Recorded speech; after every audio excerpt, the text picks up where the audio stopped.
নমস্কার sir. Isaac নিউটনের তৃতীয় সূত্র অনুযায়ী প্রত্যেক ক্রিয়ারই বিপরীত প্রতিক্রিয়া আছে, এটা আমরা প্রায় সবাই জানি। খাবার না খেলে আমরা বাঁচি না, কিন্তু সেই খাবারই যদি কিছু গন্ডগোল হয়ে যায় বা অতিরিক্ত খেয়ে নিই, বিপরীত প্রতিক্রিয়া হিসেবে ওই খাবারই আমাদের মৃত্যুর কারণ হয়ে দাঁড়ায়। আমরা জানি জল ছাড়া আমরা বাঁচতে পারি না, জল আমরা খাই, কিন্তু আপনারা শুনে থাকবেন অতিরিক্ত জল খেলে আমাদের কিডনির প্রচন্ড ক্ষতি হয়। অতি কোনো কিছুই ভালো না। আজকে প্রাণায়ামের পাঁচালীর তৃতীয় ভাগ শুনেছেন আপনারা। তৃতীয় ভাগে আমি কথা দিয়েছিলাম যে প্রাণায়ামের কিছু ক্ষতিকারক দিকও আছে। যে ক্রিয়া মানুষের উপকার করে সে ক্রিয়ার কিছু বিপরীত প্রতিক্রিয়াও আছে। তা আজকে প্রাণায়ামের পাঁচালীর চতুর্থ ভাগে আমি সেই বিষয় নিয়েই আলোচনা করব যে প্রাণায়াম আমরা যদি সঠিকভাবে না করতে পারি তাহলে আমাদের শরীরে কি কি ক্ষতি হতে পারে। আসুন আমরা যারা প্রত্যহ প্রাণায়াম করি বা যারা প্রাণায়াম শিখতে চাইছি তাদের প্রত্যেকের জন্য এই ভিডিওটা কিন্তু খুবই গুরুত্বপূর্ণ। যারা নতুন দেখছেন তারা চ্যানেলটিকে সাবস্ক্রাইব করে নিন। এরকম ধরনের আরো অনেক ইনফরমেশন আপনারা আগামী দিনে পাবেন। আর যারা রোজ দেখছেন তারা লাইক, কমেন্ট ও শেয়ার করতে ভুলবেন না। আসছি মূল আলোচনায়। প্রাণায়াম আমরা প্রত্যেকে করি, কিন্তু মনে করি এটা একটা খুব সহজ জিনিস, প্রাণায়াম তো করলেই হয়, যেভাবে খুশি ও তো শ্বাস নেওয়া আর ছাড়ার ব্যাপার। কিন্তু প্রাণায়ামের সঠিক উপকারিতা আমরা পাই না, ফলে অনেকেই আমরা বলি ও প্রাণায়াম করে কিছু হয় না। কিন্তু প্রাণায়াম যদি সঠিকভাবে করা যায় তার প্রচুর উপকারিতা আছে, আনলিমিটেড বেনিফিট। কিন্তু সেই প্রাণায়াম যদি আমরা করার সময় কিছু ভুল না জেনে আমরা যদি কিছু ভুল করে ফেলি, সেই ভুলের মাসুল কিন্তু আমাদের শরীরকেই দিতে হয়। তাহলে আমাদের জেনে নেওয়া দরকার প্রাণায়ামের কি কি সাইড এফেক্ট আছে। দেখুন, ভুলভাবে প্রাণায়াম করলে মাথা ঘোরা, শ্বাসকষ্ট, এমনকি প্যানিক অ্যাটাক সহ বিভিন্ন সমস্যা দেখা দিতে পারে। এটা খেয়াল রাখবেন। বিশেষ করে যদি দীর্ঘক্ষণ শ্বাস আটকে থাকা বা জোর করে কৌশলটি করার চেষ্টা করা হয়। আমরা অনেকেই শুনে থাকি বিভিন্ন সোশ্যাল মিডিয়ায় দেখে প্রাণায়াম করলে কুম্ভক করা দরকার। কুম্ভক ছাড়া প্রাণায়াম হয় না, কথাটা সত্যি কথা। কিন্তু সেই কুম্ভক যদি ওভারডোজ হয়ে যায়, ভুলবশত হয়, তাহলে কিন্তু অনেক ক্ষতি করতে পারে। বিস্তারিতভাবে একটু বলি। হাইপার ভেন্টিলেশন নামটা শুনে থাকবেন। অতিরিক্ত প্রাণায়াম করলে অথবা দীর্ঘক্ষণ শ্বাস আটকে রাখলে হাইপার ভেন্টিলেশন হতে পারে, যার ফলে মাথা ঘোরা ও হালকা মাথা ব্যথা অনুভব হতে পারে। তাহলে প্রাণায়াম করে নিশ্চয়ই আমরা এই সমস্যাগুলো চাই না। তাহলে আমাদের এই সমস্যা থেকে বেরোতে গেলে কি করতে হবে? আমাদের সঠিক প্রাণায়ামের টেকনিক অবশ্যই একজন উপযুক্ত যোগ শিক্ষকের তত্ত্বাবধানেই শেখা উচিত, যেটা আমরা অনেকেই করি না। যদি ভুলভাবে আমরা প্রাণায়াম করি তাহলে শ্বাসকষ্টের সমস্যা হতে পারে, এটাও সাবধানে থাকার দরকার আছে। জোরপূর্বক বা অনিয়মিত শ্বাস প্রশ্বাস প্রাণায়ামের একটা শ্বাস প্রশ্বাসের রুটিন আছে, নিয়ম আছে। আমরা সেই নিয়ম যদি না মানি, যদি গায়ের জোরে কিছু করতে যাই, তাহলে কি হবে? জোর করে শ্বাস নেওয়া বা অনিয়মিত ছন্দে অনুশীলন করলে শক্তির স্বাভাবিক যে প্রবাহ বা প্রাণ যেটাকে বলছি আমরা, প্রাণের যে প্রবাহ ব্যাহত হবে। ফলে হেঁচকি, কাশি, মাথা, কান ও চোখে অস্বস্তি হতে পারে।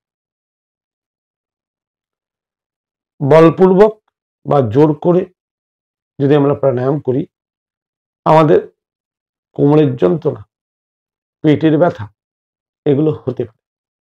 যেমন তার মধ্যে কপালভাতি প্রাণায়াম। কপালভাতি প্রাণায়াম প্রচন্ড উপকারী প্রাণায়াম। কপালভাতি প্রাণায়াম রেচক প্রাণায়াম। কপালভাতি প্রাণায়াম আমাদের ষটকর্মের একটা পার্ট। আমরা বলে থাকি কপালভাতি প্রাণায়াম, কিন্তু কপালভাতি প্রাণায়াম যদি আপনারা ষটকর্ম শুনে থাকেন, ষটকর্ম পঞ্চকর্ম, আমি অবশ্যই এই বিষয় নিয়ে আগামী দিনে নিশ্চয়ই ভিডিও করে আপনাদের বলবো যে এগুলো কি। কপালভাতি প্রাণায়াম ষটকর্মের একটা পার্ট। অ্যাকচুয়ালি এটা রেচক প্রাণায়াম, শরীরকে টক্সিন ফ্রি করার প্রাণায়াম। আমরা না জেনে না বুঝে সেই কপালভাতি প্রাণায়াম যদি ভুলভাবে করতে শুরু করে দিই, তাহলে আমাদের বিপি বাড়তে পারে, আমাদের ডাইজেস্টিভ ইস্যু আসতে পারে, আমাদের কোমরে যন্ত্রণা বাড়তে পারে, মাথার যন্ত্রণা হতে পারে। আবার সেই কপালভাতি প্রাণায়াম যদি সঠিক নিয়মে করি, বিপি কমতে পারে, কোমরের যন্ত্রণা কমতে পারে, ডাইজেস্টিভ ইস্যু ইমপ্রুভ হতে পারে। তাহলে এটা আমাদের সঠিক গাইডেন্স ছাড়া আমরা অনেকেই আমাকে আমার কমেন্ট বক্সে লিখেছেন যে আমার কপালভাতি প্রাণায়াম করে কোমরে ব্যথা বেড়ে যায়। কেন বেড়ে যায়? আপনি নিজে বুঝুন যে আপনার পদ্ধতিতে ভুল হচ্ছে। তাহলে আপনি সোশ্যাল মিডিয়া বা ইউটিউব দেখে প্রাণায়াম শিখে যাবেন, এটা তো মূর্খের স্বর্গে বাস করা নয় কি? একটু যোগ প্রশিক্ষকের আপনার কাছাকাছি কোনো অভিজ্ঞ বয়স্ক যোগ প্রশিক্ষকের তত্ত্বাবধানে কিছুদিনের জন্য শিখে নিন, দেখুন না এর অলৌকিক শক্তি। প্রাণায়াম যদি আমরা ভুল বশত করি, ভুলভাবে যদি করি, ভুল পদ্ধতি যদি অবলম্বন করি, তাহলে শারীরিক ও মানসিক অস্বস্তিও আসবে। আমরা বলি প্রাণায়াম করলে মানসিক অস্বস্তি, যেগুলো ডিপ্রেশন, অ্যাংজাইটি, এগুলো কমে যায়। কিন্তু আবার সেই প্রাণায়ামে যদি আমরা ভুল পদ্ধতি অবলম্বন করি, তাহলে কি হবে? মানসিক অস্বস্তি বাড়বে, মাথা ব্যথা বাড়তে পারে, মাথা ঘুরতে পারে, এগুলো সমস্যা হতে পারে। অনুপযুক্ত প্রাণায়াম মাথা ব্যথার কারণ হতে পারে কিন্তু। অর্থাৎ প্রতিটা ক্ষেত্রে আপনাকে খেয়াল রাখতে হবে যে কিভাবে আমি প্রাণায়াম করলে আমি সম্পূর্ণ সুস্থভাবে বাঁচতে পারবো। সেটা তখনই সম্ভব যখনই একজন অভিজ্ঞ যোগ প্রশিক্ষকের কাছে আপনি যোগ প্রশিক্ষণ নেবেন।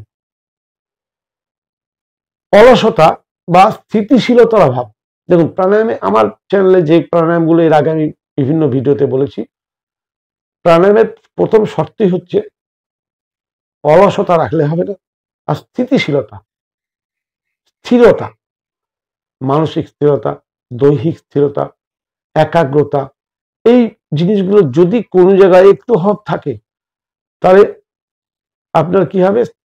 আরো স্থিতিশীলতাকে বাড়িয়ে দেবে। স্থিতিশীলতার যে অভাব আপনার শরীরে রয়েছে সেটা আরো বেড়ে যাবে, আপনি আরো চঞ্চল হয়ে পড়বেন, আরো অ্যাংজাইটিতে ভুগতে শুরু করবেন। অনেক সময় আমরা প্রাণায়াম করতে করতে ঘেমে যাই, দেখবেন প্রাণায়াম করতে করতে অনেকের সমস্যা আসে, দৃষ্টি ঝাপসা হয়ে আসছে। এগুলো তো শরীরের সিগন্যাল, আপনি সেটাকে সম্মান দিন। শরীর যখন আপনাকে কোন রকম সিগন্যাল দিচ্ছে, সঙ্গে সঙ্গে বুঝুন সিগন্যালটা যদি সুখকর হয় তাহলে সেটা আপনার জন্য ভালো। অর্থাৎ শরীর, আপনি যে ক্রিয়াটি করছেন তাতে শরীর আনন্দ বোধ করছে, তাই আপনাকে সুখকর অনুভূতি দিচ্ছে। কোনো জায়গায় প্রাণায়াম করতে গিয়ে আপনি যদি দেখেন আপনার কষ্টকর অনুভূতি আসছে বা দুঃখকর অনুভূতি আসছে, জানবেন আপনার প্রাণায়ামের পদ্ধতিতে ভুল হচ্ছে বলে শরীর আপনাকে সিগন্যাল দিচ্ছে যে তোমার প্রাণায়ামে আমি খুশি নই। শরীরের সিগন্যালকে বোঝার চেষ্টা করুন। যখনই ঝাপসা দৃষ্টি, অতিরিক্ত ঘাম, অতিরিক্ত অনুশীলন, তাহলে কি হবে? অনেক সময় মুখ দিয়ে বেশি লালা আসছে, এগুলো সবই শরীরের সিগন্যাল। অর্থাৎ আপনার অভ্যাসে, যে অভ্যাস, অর্থাৎ প্রাণায়াম যে অভ্যাস করছেন, সেই প্রাণায়ামের অভ্যাসে শরীর সন্তুষ্ট নয় বলে এই সিগন্যালগুলো আপনাকে দিচ্ছে। প্রাণায়ামের পদ্ধতিতে যদি ভুল হয় তাহলে আপনার বমি বমি ভাব আসতে পারে, হজমের সমস্যা হতে পারে। কেন? এবার ধরুন আপনি ক্ষুধার্ত শরীরে, ক্লান্ত শরীরে প্রাণায়াম করতে হয়, শুনেছেন প্রাণায়াম করলে খুব ভালো, আপনি বসে বললেন প্রাণায়াম করতে। কোন সময় প্রাণায়াম করা উচিত? শরীরের কন্ডিশন কি কি থাকা উচিত, কি শরীরের কন্ডিশন থাকলে আমরা প্রাণায়াম করলে তার উপকারিতা নিতে পারি, সেই সম্বন্ধে আপনি কোনো জ্ঞান সংগ্রহ করেননি, আপনি শুধু প্রাণায়ামটা দেখেছেন আর করতে শুরু করে দিলেন, তাহলে কি হবে? আপনার প্রাণায়ামই আপনার শরীরে বহু সমস্যা ডেকে আনবে। বমি হতে পারে, বমি বমি ভাব আসতে পারে, ইনডাইজেশনের সমস্যা হতে পারে, মাথা ঘুরতে পারে, দৃষ্টি ঝাপসা হতে পারে, মাইগ্রেনের সমস্যা বেড়ে যেতে পারে। মনস্তাত্ত্বিক প্রভাব, প্রাণায়াম এমন একটা জিনিস যে আপনার মনস্তাত্ত্বিক যে সমস্যাগুলো আমাদের থাকে সেই সমস্যাগুলোকে রিকভারি করতে সাহায্য করে। সত্যি কথাই তাই, 100% রিকভারি করতে সাহায্য করে। কিন্তু যদি উদ্বেগ ও আতঙ্কের আক্রমণ থাকে আপনার শরীরে, প্রাণায়ামের কৌশল ব্যবহার করে শ্বাস ও প্রশ্বাস সীমিত করলে ভয়, উদ্বেগ এমনকি আতঙ্কের আক্রমণও হতে পারে। এটা মাথায় রাখবেন। যদি সঠিকভাবে এবং সঠিক নির্দেশনায় তা অনুশীলন করা যায় তবেই আপনি এর থেকে বেরোতে পারবেন। না হলে আপনারা অনেকেই বলেন অ্যাংজাইটি কমবে, ডিপ্রেশন কমবে, ইনসোমনিয়া কমবে। হ্যাঁ কমবে, কিন্তু তখনই কমবে যখন সঠিক পদ্ধতি আপনি অবলম্বন করবেন। প্রাণায়াম করতে গিয়ে কখনো অতিরিক্ত পরিশ্রমের কথা মাথায় আনবেন না। প্রাণায়াম হচ্ছে খুব শান্তির জিনিস, মনে দেহে সমস্ত রকম ভাবে প্রশান্তি এনে মনকে শান্ত করে শ্বাসের প্রতি সম্পূর্ণ মনোনিবেশ করে যদি আপনি মানে যত পারেন লম্বা করে ধীরে ধীরে আরাম করে শান্তিপূর্বক যদি প্রাণায়াম অভ্যাস করতে পারেন, প্রাণায়ামের অসীম ক্ষমতা। কিন্তু আপনি কোনো জায়গায় যদি হঠকারিতা করেন, কোনো জায়গায় যদি বল প্রয়োগ করেন, কোনো জায়গায় যদি অতিরিক্ত সময় ধরে হোল্ড করেন বা অতিরিক্ত সময় ধরে যদি আপনি পরিশ্রম করেন, কেন কপালভাতি করতে গেলে অনেকে দেখেছি ঘেমে যায়। আমি তো দীর্ঘদিন কপালভাতি করছি, আমি তো ঘামি না।